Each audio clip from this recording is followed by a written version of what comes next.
Content monetize আসার সময় খুশিতে আপনারা অ্যাকসেপ্ট করে ফেলেন। সেটা বুঝে আগে ফাংশনটা পুরোপুরি বুঝবেন, বুঝার পরে তারপরে সেটআপে চাপ দিবেন।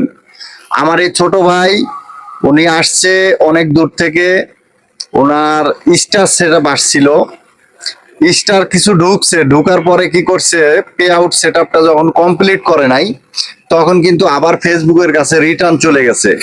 ভাই এখন কেমন লাগতেছে আপনার? এখন আমার ফেসবুক আমার জিনিসটা আমার কাছে রিটার্ন করে নিয়েছে। আমার মনে খুব কষ্টের জন্য আমি সেই ঢাকা থেকে রুবেল ভাইয়ের কাছে আসছি সফিপুরে। আমি সমস্যাটা সমাধান করার জন্য ইনশাল্লাহ ভাই আমাকে আশ্বাস দিয়েছে আমার সমস্যাটা সমাধান হবে ইনশাল্লাহ। যারা এমন ধরনের কাজ করছেন তাদেরকে বলবো যে আপনারা ব্যাংক অ্যাকাউন্ট, টিন সার্টিফিকেট এবং ভোটার আইডি কার্ড সামনে নিয়ে যে এই সম্বন্ধে বুঝে তাক দিয়ে আপনারা স্টার সেটআপ হোক, কন্টেন্ট মনিটাইজ সেটআপ হোক, সকল সেটআপটা জেনে বুঝে করবেন।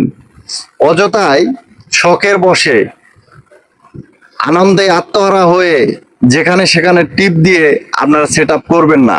তাহলে পরে যখন আপনার ডলার জমবে তখন কিন্তু আপনার আফসোসের শেষ হবে না। এখন সেটআপ পান নাই, কোনো কষ্ট নাই, কিন্তু ডলার পাওয়ার পরে ওই ডলার যদি হাতে না পান তখন কিন্তু বেশি কষ্ট লাগবে ভাই।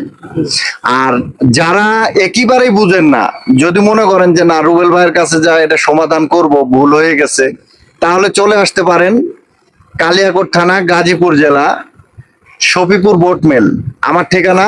আর মোবাইল আমি কমেন্টের ফার্স্ট কমেন্টে আমার নাম্বারটা দিয়ে রাখবো, আপনারা যোগাযোগ করে আসতে পারবেন এবং স্ক্রিন শেয়ার মাধ্যমে আপনারা কাজ করে নিতে পারবেন।